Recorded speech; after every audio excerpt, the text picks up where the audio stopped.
Um, kita dengar banyak kata filosofi, filsafat, tujuan ritual dan sebagainya. Ini ada satu hal yang harus digarisbawahi, itu kebanyakan dari yang suka-suka di namai filosofi dan sebagainya itu sebenarnya latar belakangnya itu teknologi.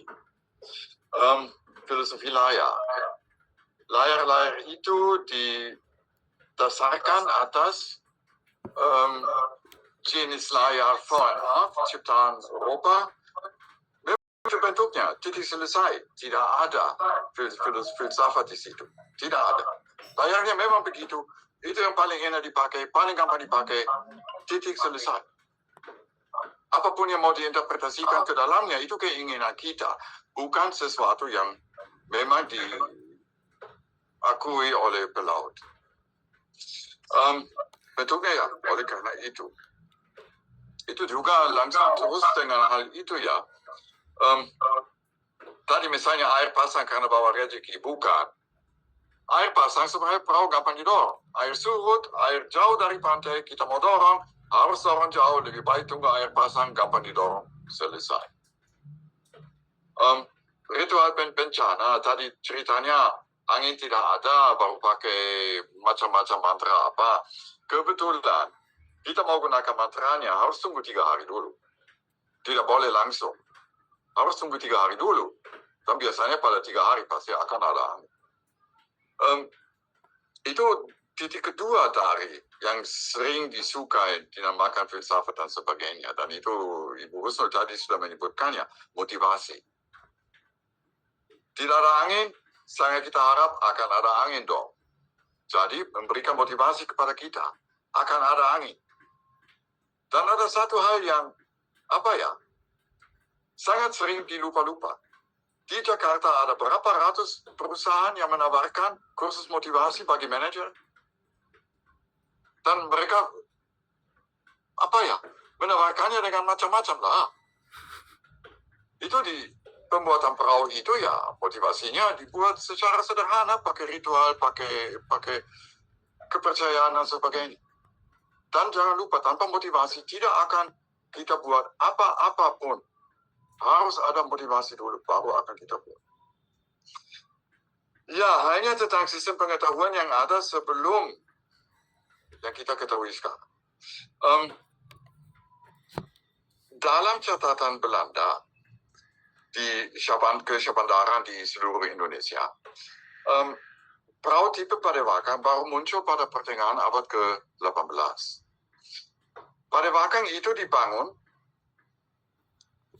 sejauh diingat oleh orang di Tanah Beru dan Lemo-Lemo, Ara dan sebagainya. Itu dibangun menggunakan sistem pola papan tata talud.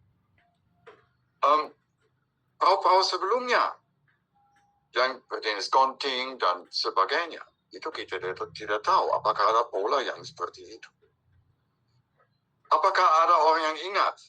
Tidak jelas. Yang saya ingat dari penelitian saya, ada beberapa orang tua yang menyebutkan dulu tidak ada kerangka.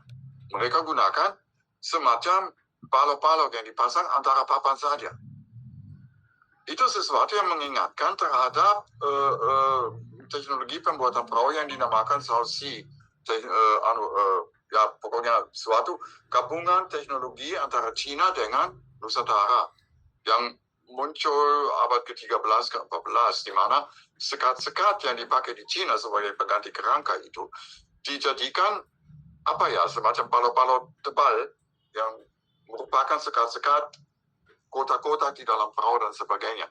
Semua itu memang masih memerlukan penelitian, dan untuk itu persoalannya sumbernya sangat kurang.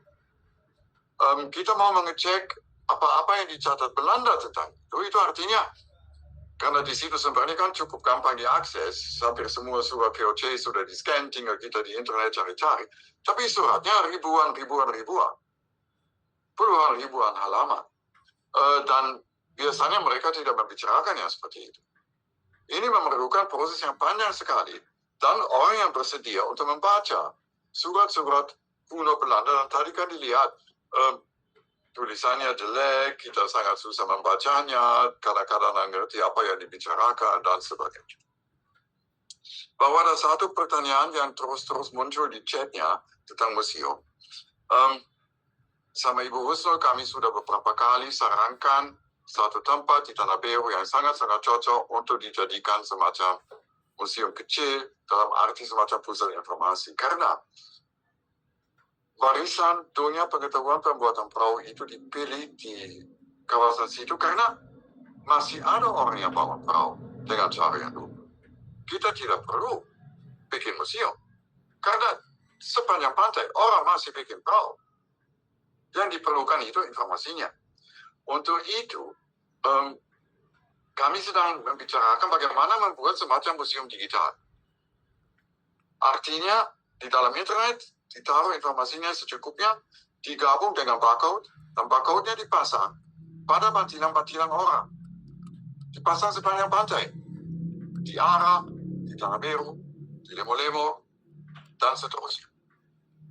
Mungkin teman-teman dari Kementerian Kebudayaan ini akan sangat setuju karena ini jauh lebih sederhana dan informasinya tersedia bagi semua orang. Kita tinggal saja buka HP, scan barcode-nya, sudah dapat informasinya. Ini memerlukan pekerjaan yang cukup banyak. Sebagian teks sudah kami susun di www.pinisi.org yang tadi disebutkan di chat.